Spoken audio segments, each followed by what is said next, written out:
When your child is overwhelmed, upset, or completely dysregulated, you might hear advice like this: put them in timeout. They need to cool off. They have to learn somehow. And while that advice is often well-meaning, many parents quietly notice something doesn't add up. Their child doesn't actually calm down when they're sent away.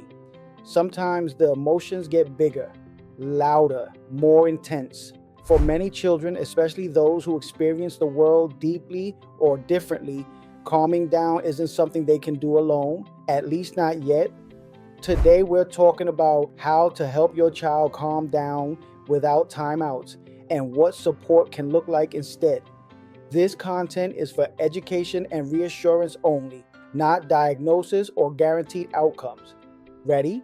Because this is Kind Parent Collective, less perfect parent, more real one. Why calming down isn't a choice.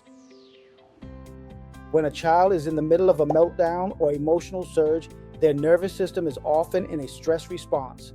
The brain shifts away from reasoning and into survival. In this state, calming down isn't something a child can simply decide to do. Even if they want to feel better, their body may not be ready yet.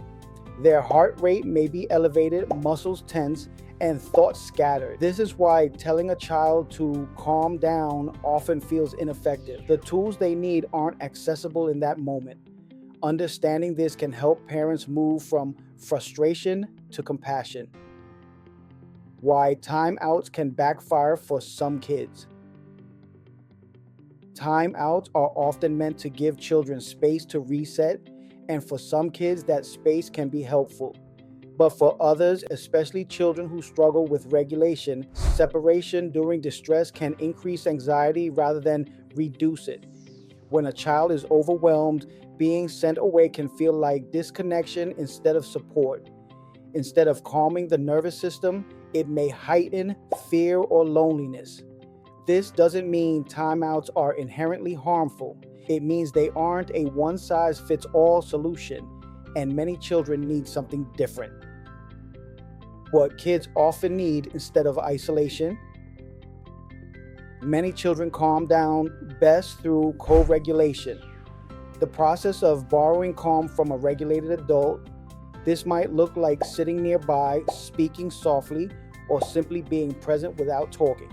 The adult's calm nervous system helps signal safety, which allows the child's body to slowly settle.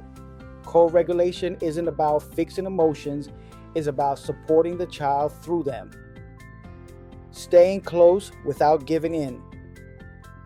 One common worry parents have is that staying close during big emotions means reinforcing behavior, but presence doesn't equal permissiveness. You can stay nearby, remain calm, and still hold boundaries. For example, you might say, "I'm here with you, I won't let you hit." This communicates both safety and limits. Connection and structure can exist at the same time. Using fewer words when emotions are high. During moments of distress, a child's ability to process language is often reduced. Long explanations, questions, or lectures can feel overwhelming. Simple, calm phrases tend to be more effective. Short sentences, gentle tone, repetition if needed. Sometimes silence paired with calm presence is the most supportive response. Helping the body calm first.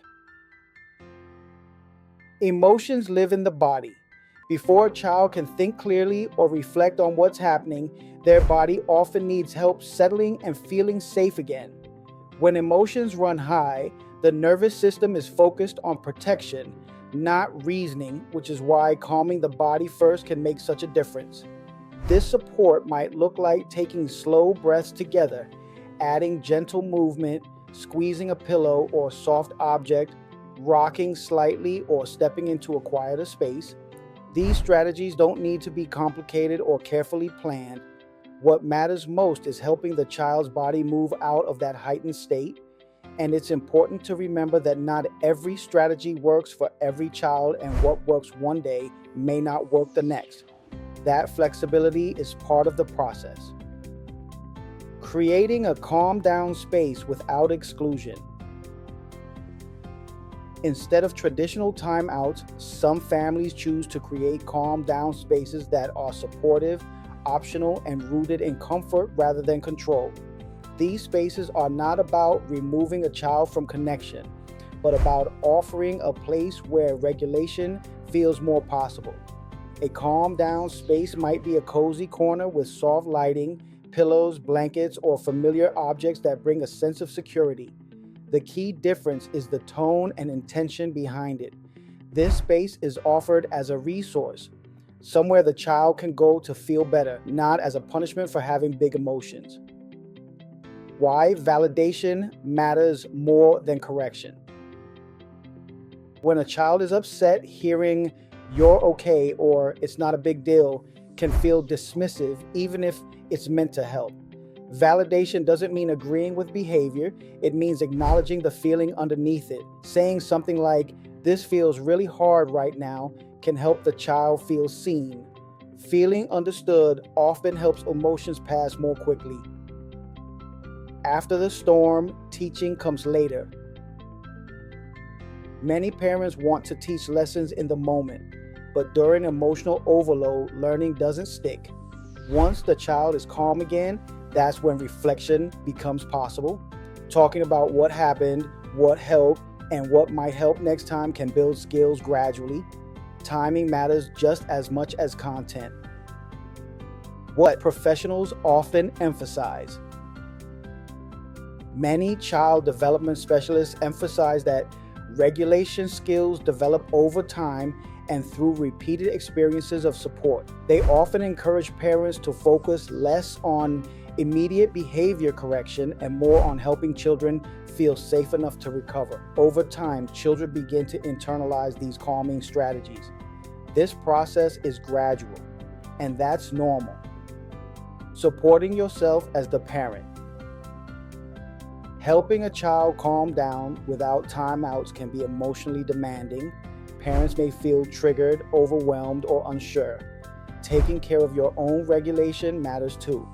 Stepping away briefly if another adult is present, taking a breath, or reminding yourself that this moment will pass can help you stay grounded. A regulated parent is one of the most powerful calming tools a child has. Progress doesn't look perfect. There will still be hard days, moments where emotions run high and nothing seems to help. Progress may look like shorter meltdowns, faster recovery, or a child seeking comfort instead of isolating. These shifts are meaningful, even if they're subtle. Regulation is a skill built slowly, not a switch that flips overnight. Helping a child calm down without timeouts doesn't mean removing limits or expectations. It means recognizing that emotional regulation develops through connection, not isolation. When parents respond with calm presence, simple language, and steady boundaries, children learn that big feelings are manageable and that they don't have to face them alone. Thank you for being here with Kind Parent Collective. If you think this video was helpful, like, share, and subscribe. Remember, sometimes the calm we offer becomes the calm our children learn. And if today was rough, you still did enough. Catch you on the next one.